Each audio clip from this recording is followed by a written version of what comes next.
Your Steve Jones Show podcast is loading now. The Steve Jones Show podcast is sponsored by Sunbury Motors, North 4th Street in Sunbury, and Sunbury Motors Kia, routes 11 and 15 in Hummel's Wharf.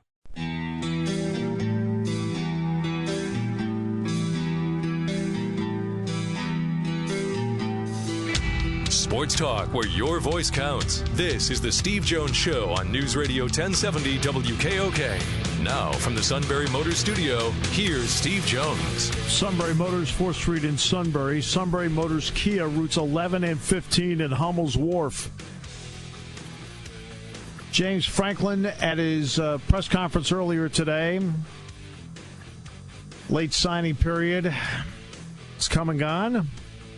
Penn State did sign some players today. We'll hear from James Franklin's press conference in a few moments. And then we'll also have other parts for you after 4:35 on top of that. First of all, our play-by-play call today. Earlier this year, St. John's was able to win at home over Marquette. This time they went to Milwaukee, and guess what? St. John's did it again. They need a three-quarter court shooter. Well, you got to get the 2-point lead, but you got to play Christian Laettner Duke defense if you're St. John's. Don't let them throw it all the way down. And they miss it intentionally off in front of the rim. Three-quarter court shot put up in the air. No good by Sam Hauser. And it's St. John's that comes into Milwaukee. Wins over Marquette 70-69. The Red Storm sweep the season series. And I'll tell you one thing. This is an energized St. John's team. They don't need a plane to get back to New York tonight. I'll tell you, Shamori Pons is a really, really good player. Obviously, seen him in person. I give Chris Mullen credit. Chris Mullen's done a good job with St. John's. Not awesome and incredible, but he's done a good job with them, without question. It doesn't hurt that Pons is there. Pons can really play. He's a good college basketball player. All right, earlier today, James Franklin had his press conference where he talked about recruiting, but also this was the first time he's had a chance to talk about the transfers. So earlier today from the Beaver Stadium Media Room, James Franklin.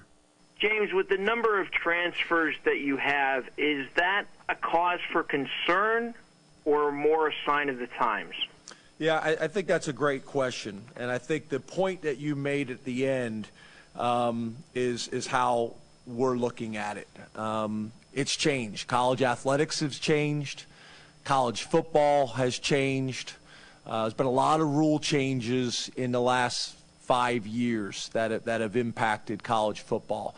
You got the graduate transfer that started a few years ago, and that was to allow guys that had graduated with their undergraduate degree to go get a master's degree at another school that offered that graduate degree. Well, that's not how the graduate transfer played out. That's what it essentially was supposed to be. It's morphed into something that it was not intended to be. We allowed agents to talk to players from the time they're a freshman now until the time they're a senior. That's a rule change. You weren't able to talk to agents until their eligibility was up. And I know there was a lot of talk within the NCAA and the membership institutions about deregulation a few years ago. Especially the rules that they didn't really feel like were enforceable. I don't know if that makes a whole lot of sense, though, because there's still a lot of people that aren't going to do it because you're not supposed to. And that's concerning. The transfer rule, I think, was magnified this year, obviously, with the changes with the transfer portal and the perception of guys being able to transfer and get eligibility right away. And there's so many things to go with that. Our situation's a little bit different than most because we have such a large number of guys that graduate early, and most of our guys have already graduated. So our situation's a little bit different. And for me, ultimately, I want our guys to be able to chase their dreams and be happy and be successful, and we're unbelievably supportive of that. For me, my concern isn't really about Penn State. I'm worried about college football. I'm worried about what we're teaching young people. I think one of the greatest things that I think that college football and college athletics teaches, it's a tremendous complementary aspect to what they're learning in the classroom. The mental toughness, the physical toughness, how to overcome adversity, those types of things. And I worry that we're creating a situation where it's path of least resistance. And in my life, I don't know if that's ever been the right choice or the right path. So I'm concerned. I really am. But what I've tried to do is I've tried to look at it a little bit like basketball. Basketball went through this a few years ago.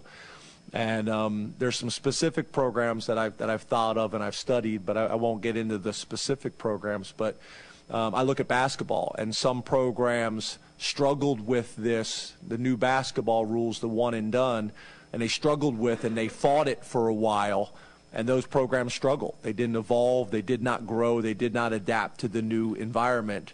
And then over time, some of those programs decided they were going to embrace the new model and grow and move with it. And that's what we're going to do. I get it. It can be frustrating. It can be confusing. I get all those types of things. But we're going to embrace the new model. We're going to learn to work within it. It's really the sign of the times in college athletics. I looked last week. I think at that time there was 1,789 guys in the transfer portal. I worry that all those guys are going to find the right spot. So I just worry. I worry who's advising. I worry about where the information is coming from. I worry that there's a shift right now to the emphasis being on the NFL and not on college athletics, which is, to me, education first, is how I got into this industry. And don't get me wrong, the NFL is a part of it as well, but to me, the emphasis should be on getting education first. And then if the NFL thing happens for you, awesome. And we're going to work very hard at helping you achieve that goal as well. But I worry about the shift. I worry about the mentality a little bit right now. I see players constantly posting, guys commit, and they say, I'm going to be at school X for 3 to 5 years. I mean, literally, that's the first thing. They're already thinking about 3 years. And I'm just a big believer that this model has worked for a very long time. And it's not perfect. It really isn't. And I know it's a long answer. I probably should stop talking. But I'm concerned, and this model has worked for a long time. It is not perfect, but I think about so many people that I know, whether it was small school football, whether it was major college football, that this worked for. Created opportunities for guys to get a great education, to learn mental toughness, to learn physical toughness, to take advantage of strength coaches and trainers and doctors and coaches and administration and off-the-field player development programs. There's so much good that comes from this. And I just worry that the direction this is going, that at some point the model's going to break. And I'm concerned about that. So, I want what's best for the players. I want what's best for colleges and universities. I want what's best for our game. But I think, we're at a challenging time right now. There's no doubt about it. But I know at Penn State, we're going to embrace the new model. We're going to grow. We're going to evolve, and we're going to find a way to be successful in it. Joe Giuliano, Philadelphia Inquirer. Hi, James. How are you? Good, Joe. I wanted getting back to that the transfer issue. What is your level of concern losing that kind of depth off of your roster? And would you consider bringing in graduate transfers to fill some of those spots?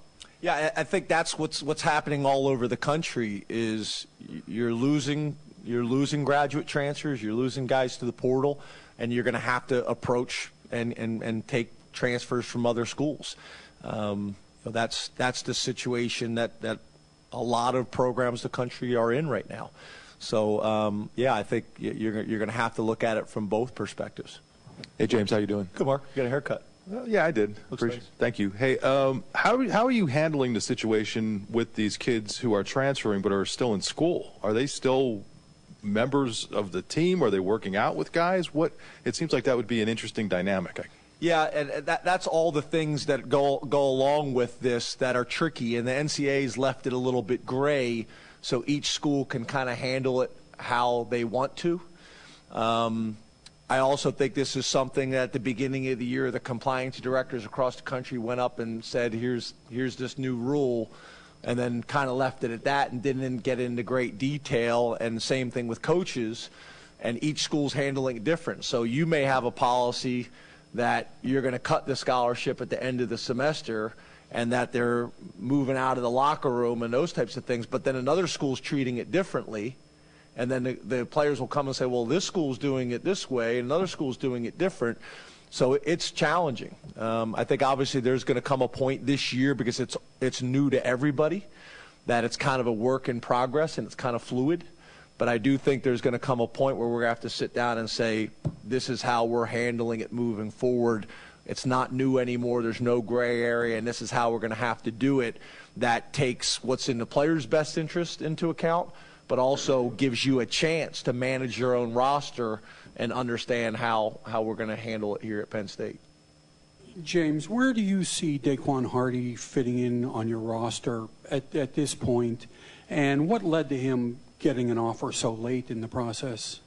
Okay, I'll repeat it. I think I kind of already answered the second part of the question, but I'll go through it again. But the first part is we recruited him as a corner and possible athlete. We know he can be a wide receiver as well. There's a lot of conversations about that.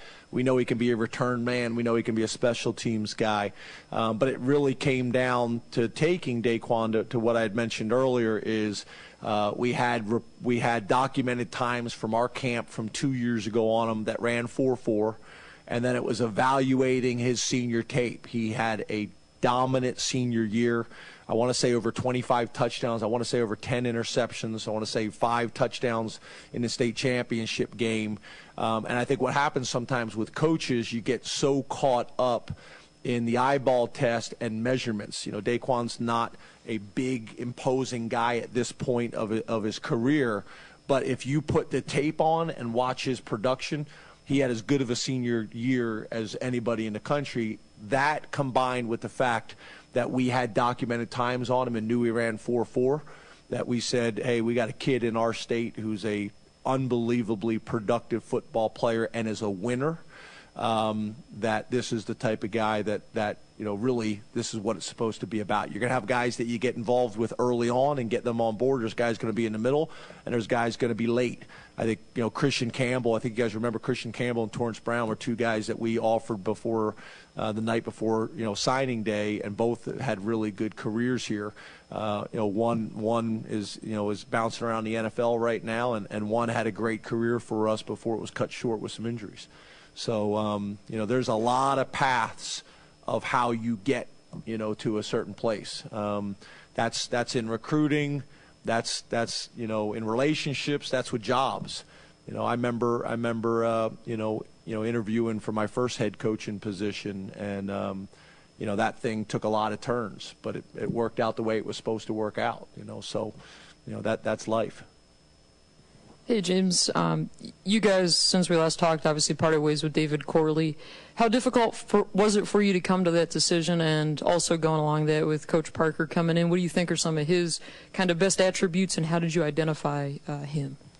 Yeah, you know, I am I think you guys know I'm a relationship-driven guy. So whether that's with the players, or whether that's with the staff, or whether that's with my family, those things are really, really challenging for me. I'd love to go to my whole career with never doing that. You know, I've done it now in 9 years. I've done it twice, and still struggle with that today because I understand the impact that it has. I look at the whole picture of it, but I also have a responsibility to the other coaches and staff members in my program. And I also have a responsibility to our players, and I also have a responsibility to the lettermen and the fans and those type of things. So you got to balance. You got to balance that. But it is not an easy decision, and I never make these decisions on an island as well. You know, it still bothers me. You know, it really does. But again, I gotta have loyalty to a larger group as well. In terms of Coach Parker, guy that I've been tracking for a long time. Obviously, it was the interim head coach. That we got a chance to kind of watch and see up close. A lot of people that I trust and respect, in the industry, spoke highly of him. Obviously, having guys on my staff that have worked with him before, and Jaywan Sider, that carries a lot of weight for me as well. And then he crushed the interview. He crushed the interview. Feel really good about what we've done, feel really good about where we're going, and got a tremendous opportunity to make a significant impact. James, congrats on the class. 2020, I know you want to maybe take a break, but you can't really do that in recruiting. The region, according to people in my industry, is pretty stacked next year. Just what do you see from Maryland, New Jersey, Pennsylvania next year?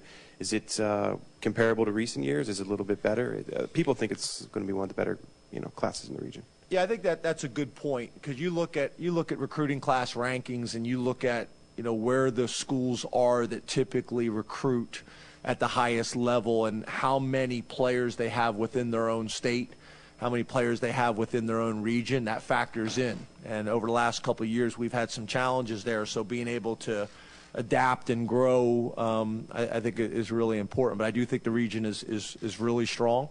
And that's important. It really is important, because obviously the closer they are, the better chance you have to develop the type of relationships that you need. So we're going to have to take advantage of that, and that is within a 6-hour, probably a 6-hour radius of campus, and we're excited about it. So we've already got a pretty good start on it. We got to kind of keep hammering through. And I think that's going to be kind of the nature of, our program moving forward, as we got to continue developing like crazy. But I also think, depending on how, college football continues to evolve, we could be young. We could be young. I also know there was a program a few years ago that lost a bunch of players to the NFL, had one of the youngest rosters in college football, and won a national championship. So, again, you'd love to have experience. You'd love to have those veterans on your roster, and we're going to work like crazy to have those guys here. But you also have to embrace the situation you're in and focus on the positives and try to work as hard as you possibly can to eliminate some of the negatives and some of the weaknesses. But they're there. Everyone has them. But we're gonna spend our time focused on the positives and the strengths. James, going back to Coach Parker, had you ever interviewed him before? What specifically did he do in the interview that for him to crush it? And then what did you see in his time specifically again at Purdue and Duke that kind of made him stand out to you? Yeah, I had not interviewed him before. I thought the Purdue experience is an important experience, and I think it's a unique experience.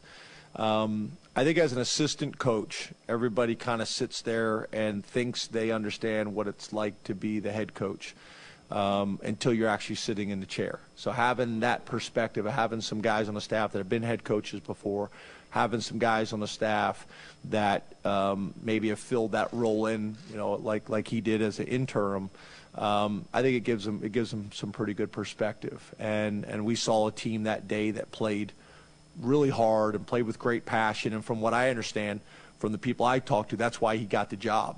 Is he was very well thought of the players, very well liked, very respected, and that's what they needed at that time.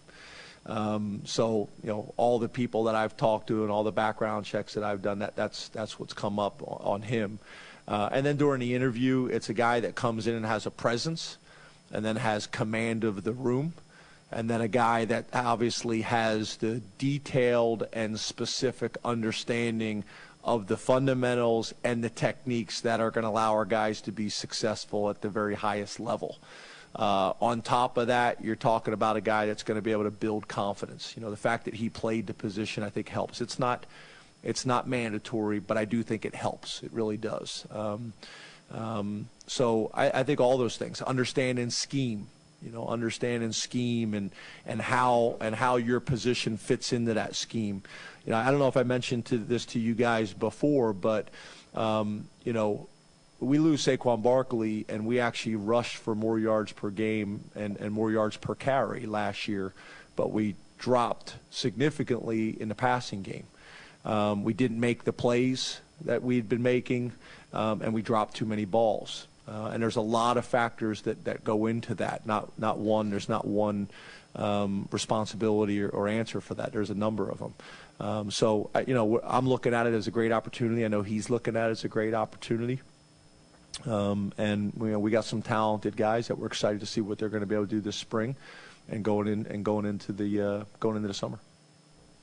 James, just to clarify real quick, with the 2019 class, are you finished there, or are you still waiting to hear from some recruits out there? And then second, given that you are replacing so much depth, how important is it to have so many guys enroll early and are already here on campus with you? Yeah, I think that's a great point. The second part is, typically we've had about between 4 and 6 guys at mid-semester. Really, although we've lost, we pretty much have about the same number we have right now. Typically going into spring ball and winter workouts, our total numbers on our roster right now. So it's pretty similar. The 14 mid-semester guys with scholarship and walk-ons is helpful there. And then you had mentioned, what was the first part of your question, sir? 2019 class. Are you finished? Yeah, it's hard to say that the 2019 class is finished. There's some guys that obviously are still deciding. And then there's some guys that may show up later in the process. You never know. But I think, obviously, I'd say the majority of our class is pretty much done. But it's hard to ever say, it's completely over, because there's going to be guys that sign late. And the press conference isn't completely over. More with James Franklin from what he said earlier today after the news at the bottom of the hour on News Radio 1070 WKLPK, brought to you by Sunbury Motors. When it comes to car buying, there's the other guy's way, and then there's the SMC way. The other guys force you into a vehicle you really don't want. The Sunbury Motors way lets you take the time you need to browse, ask questions, and take the test drive and think on it. For over 100 years, the Mertz family and all their employees have made your experience the most pleasant one you'll ever have.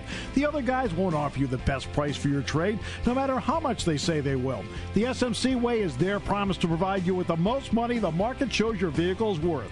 The SMC way is to offer you all applicable factory rebates on new vehicles and generous discounts. Looking for a pre-owned vehicle? The SMC way checks each vehicle in a 200-mile radius to determine the lowest price, then beat it. It's the lowest price promise, just part of the SMC way. The choice is up to you, the other guy's way or the SMC way. The SMC way wins every time. Sunbury Motors Company in the North 4th Street Auto Plaza, Sunbury, and at sunburymotors.com. Selling more cars and satisfying more customers for over 100 years.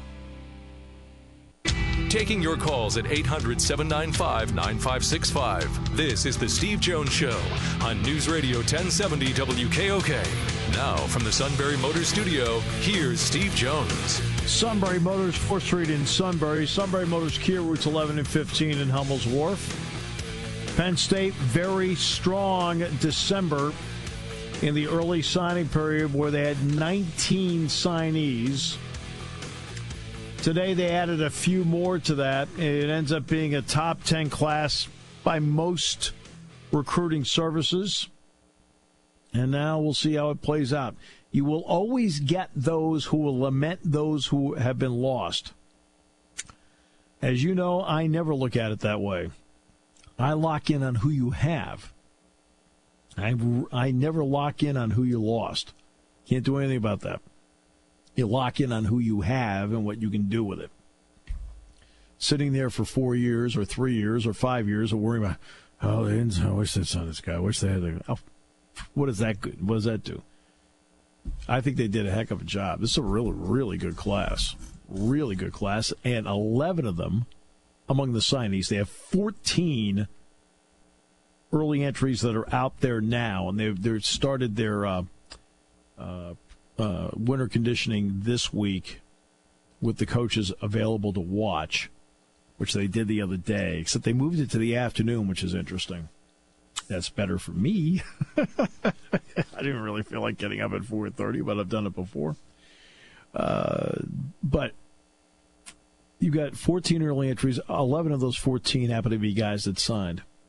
Big plus. So, as a setup, Now the second part of the James Franklin press conference from earlier this afternoon. James, you mentioned how difficult it is to let personnel go, but at the same time, after the Citrus Bowl, you had said about the special teams that it wasn't up to your standards, all season long. So just curious, what went into the decision to retain Phil Galliano, and how confident are you moving forward that he's the right guy for the job in 2019?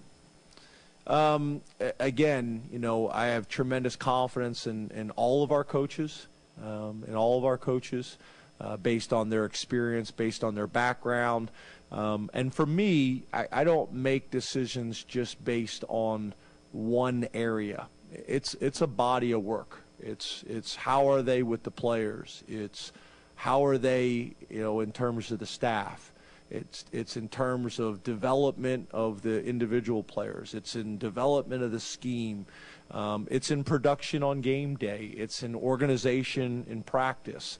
It is the type of role model they are for our players. It's all of it. And for me, it always comes down to, is this the right thing to do for our program long term?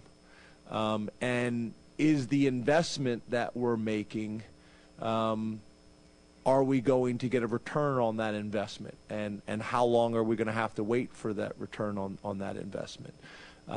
So for me, the guys that we have on our staff and the guys that we have in our organization, we feel very confident on. And again, there's a lot of different paths and there's a lot of different journeys to get there.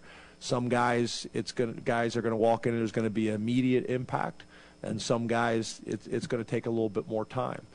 And I get that, and I understand that, but. I'm a big believer that the men that we come to work with every single day, and that's our players and that's the coaches and that's all of them, and so that's where we're at this point, with our staff and with our players. Hi, James. Hey, Mike. How are you? Good. How are you? Good.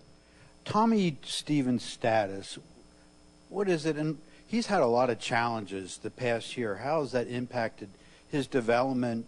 Not only as a player, but then as a leader. He's has more experience in the squad being here than anyone else. Yeah, I'm a huge Tommy Stevens guy. I think Tommy's kind of the opposite of what you see going on in college football right now, because what we're seeing in college football right now is probably very similar to how the quarterback situation has been playing out really for the last number of years. He's a guy that, obviously, as we all know, there was a battle a few years back with Trace McSorley, and I stated, to you guys and stated to them that battle was a lot closer than people realize. So, Tommy decided to stick it out and stay with Penn State with maybe the greatest social media post of all time with his announcement to stay, and has been awesome. I think the challenge that he had this year is, he had an injury. He had a pretty significant injury, and obviously it affected his ability to continue training and developing and playing the role that we needed him to play. And, it's kind of led us to this point. So we got in a situation where Sean was able to take advantage of some of those opportunities that Tommy wasn't available for. And now Sean has gained a lot of confidence, from that experience as well. But, I got so much respect for Tommy. I got so much confidence in Tommy. It's going to be a tremendous, spring. It's going to be a tremendous summer, and I got a lot of confidence in the guys that we have in our quarterback room. I really do. I think Coach Ronnie's done a great job of coaching and developing those guys, and they've taken a lot of pride in it. But I think Tommy Stevens is a really good example that we should all be celebrating, about a guy who made a decision and has done a great job academically, and is ready to take the next step in the program. Just to follow up, would he be listed as your number one quarterback in the spring depth chart? Yeah, so obviously, we're not in a situation to name a starter really at any position. But yeah, when we start out, he'll be. You got to put them in order. So Tommy will be number 1, and Sean will be number 2, and Levis will be number 3, and so on and so forth down the line. But at every position, we have an open competition, and guys will have to battle. And that's even for returning starters. Returning starters have got to go out, and they got to prove that they deserve, to come back and be the leader at that position. So that's across the board, and we want all our guys to embrace that. We want all our guys to embrace that competition and have fun with it and understand it's going to bring out the best in them.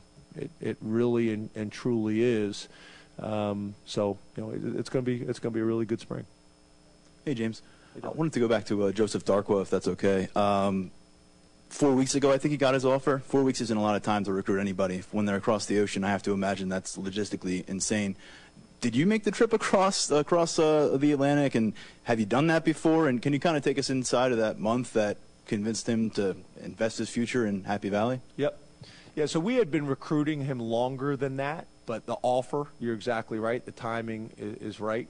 I think our relationship with the coach helped. I think how we communicated with not only the kid but the parents helped. He's an interesting kid because he speaks 4 languages, which is impressive, especially in our country where we don't embrace that like a lot of other countries do. He speaks, I hope I pronounce this right, so he speaks Tree, which is, I think, native language of Ghana, which is where his family is originally from. Mom moved to Germany 30 years ago. So he speaks Tree, he speaks German, he speaks English, and he speaks a little Dutch, is how he explained it to me. So when they came on the visit, came with his brother, who's fluent in English, came with Mom, who understands English, but is a little shy and also isn't comfortable necessarily communicating back. So that was tricky. And then Dad was not in Germany at the time. I think he was in Ghana.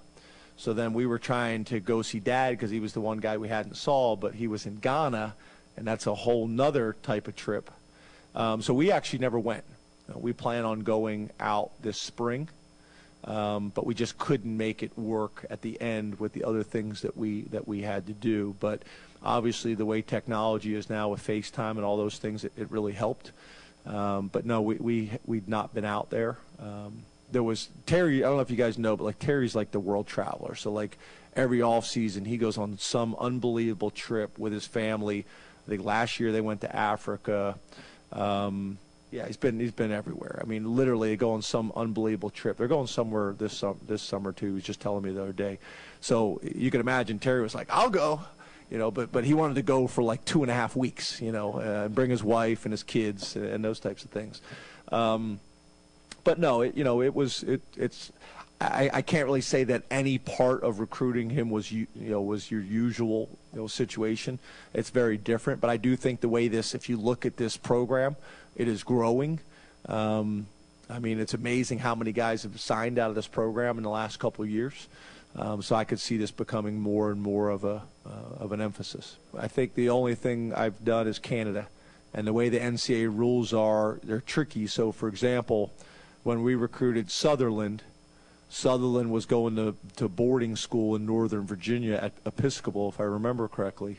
Well, the way the NCAA rules are, you have to go as the head coach. I only get 1 day, and I got to do both those visits in the same day. So went to the school, saw him in Virginia, met with his coaches, and then had to fly to Canada on the same day to meet with the parents. Maybe the best home visit meal I've ever had. Dad's Jamaican, and he made curried chicken, which is one of my favorite things, and sweet plantains. Me and Terry crushed them. And then really had a very similar situation with Daniel Joseph, who was boarding school in Chicago in Canada, but that was a little bit of an easier trip, obviously.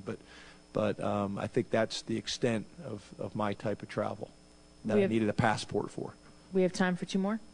James, just going back to the wide receivers, obviously a ton of talent and youth in that room, and as a result, this is a crucial year for their development.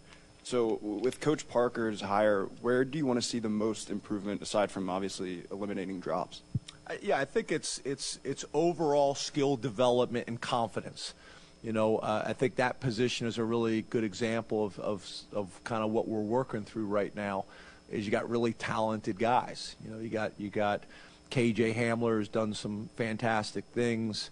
You got Jahan Dotson, who kind of came on at the second half of the year and did some really good things for us.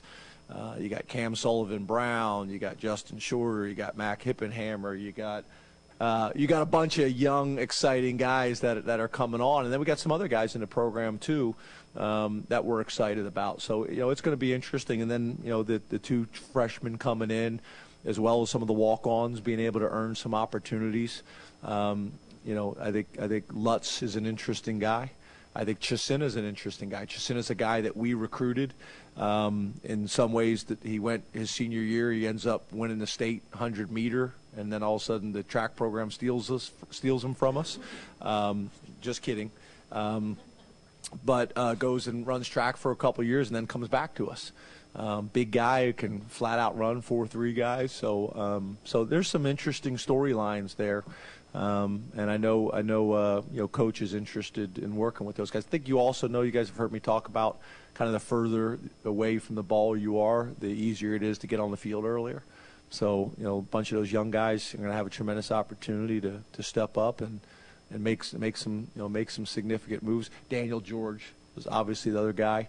All he does is catch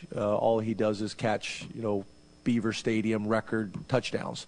The longest touchdown in Beaver Stadium, 97 yards. So there's some talented guys there that we're excited about, and obviously we feel really good about the tight end position and offensive line and our quarterbacks and defensively. So it's going to be we're going to be young, but we're going to be talented, and it's going to be exciting, and it's going to be really competitive. Last question to Greg. James, you mentioned Tommy Stevens as being an example of a guy that maybe goes away from that trend that you're seeing in college football. Lamont Wade would seem to fall into that category as well. What were those conversations like when he wanted to maybe look around and then obviously announced that he was going to stay at Penn State, and just how delicate is that time when a guy's looking around, but, some obviously say right away they want to go and grad transfer or whatever, and then some in this case, obviously maybe look around and come back. Yeah, I think that's where this thing was tricky. The funny thing is, Tommy Stevens is really the original transfer portal. But to me, he did it the way it should have always been done, and I think could still be being done right now. He came and talked to me, had some concerns, wants to start, was graduating, had 2 years left of eligibility, and we kind of said, well, let's kind of talk this through together, and what are your objectives, and all these types of things. And we were able to come up with an understanding between the two of us, and his family, and his high school coach, that, hey, look around, and if you find something that makes sense for you, then there's nobody that's going to be more supportive of you than us. And he looked around and didn't find that and said, I'm staying, and kind of went from there. So I think it's a really good example. I think my issue with all of this is when we put rules in, new rules, we overcorrect. So we go from one extreme to the other extreme. So I think, obviously, part of the reason we got to this situation is you had a small number of coaches that were abusing the ability to block kids from transferring to schools. So we went from coaches could block you anywhere to now no blocking, just free agency. And to me, there could have been a model that made sense. It could have been the NCAA come out and say, you can't go to any school that's on the schedule, but you can go anywhere else. Or the school can block 5 schools, and that's it.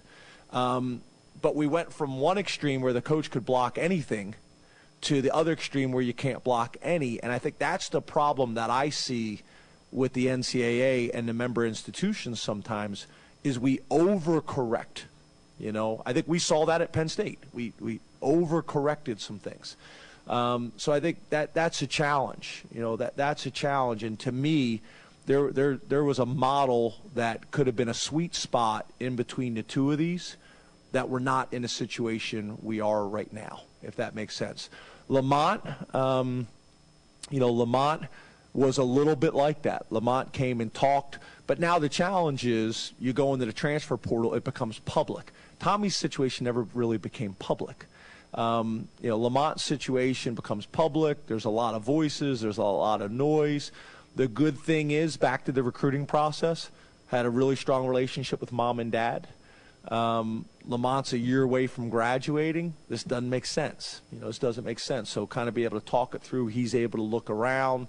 And to Lamont's credit, he's frustrated. He wants to play more. He wants to have a big impact, and we want that for him too.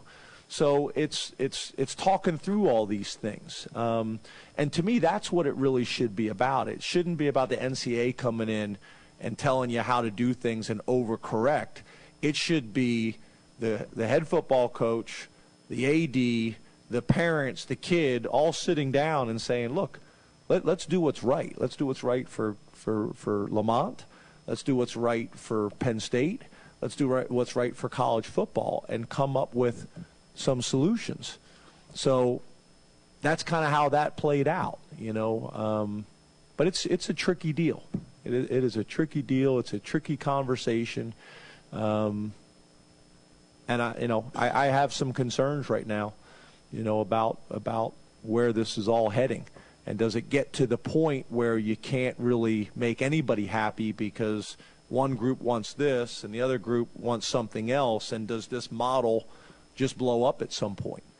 And I just believe that college athletics, and specifically the game of football, has done so much good for young people, for families, for me, for guys that I've been able to coach, for the coaches that I've been with. I would hope that coaches and ADs and presidents would all kind of sit down in a room and come up with these questions and decisions and answers together, because I think what happens now is you got presidents that look at things from one perspective, you got ADs that look at things from another perspective, you got coaches that look at things from a different perspective, and then you got the student athletes. And the reality is you got to get everybody in a room at the same time and talk through some of these things and come up with a compromise. It's never going to be perfect. It's never going to be perfect. But I think you guys have heard me say this before, that this doesn't just impact football. It impacts the entire college model. And in a lot of ways, whether we want to admit it or not, football, in a lot of cases, allows the whole college model to work, specifically, at places like Penn State. And then you have the differences of some conferences that average 16 or 17 collegiate sports. And you got other conferences that average about 30 collegiate sports. And they're very different models, so it's an interesting time. But again, our focus is we're going to embrace it. We're going to evolve. We're going to grow. It looks different to our fans. It looks different to our lettermen and to the media. It looks different to me. It looks different to me, but we're going to embrace it. We're going to grow, and we're going to keep loving these kids, and we're going to keep helping them grow and develop as students and as players and as people. And we're going to find a way to run out there in Beaver Stadium and play an exciting brand of football and work very hard at making everybody proud. James Franklin earlier today. There's a new Bucknell football coach. Dave Cicchini will be the new head football coach at Bucknell. Lehigh played there, offensive coordinator, 5 years at Valparaiso. Valpo had not had a winning record since 2003, and Dave Cicchini was able to get that done in 2017 to get them to a winning record, their first one in 14 years. So he'll go from Brown Field at Valpo to Mathewson Stadium at Christie to be the head football coach at Bucknell. We welcome him to the area and to the program. All right, tomorrow's show's in Columbus, where Penn State takes on Ohio State. We'll talk to you tomorrow from Columbus on News Radio 1070 WKOK.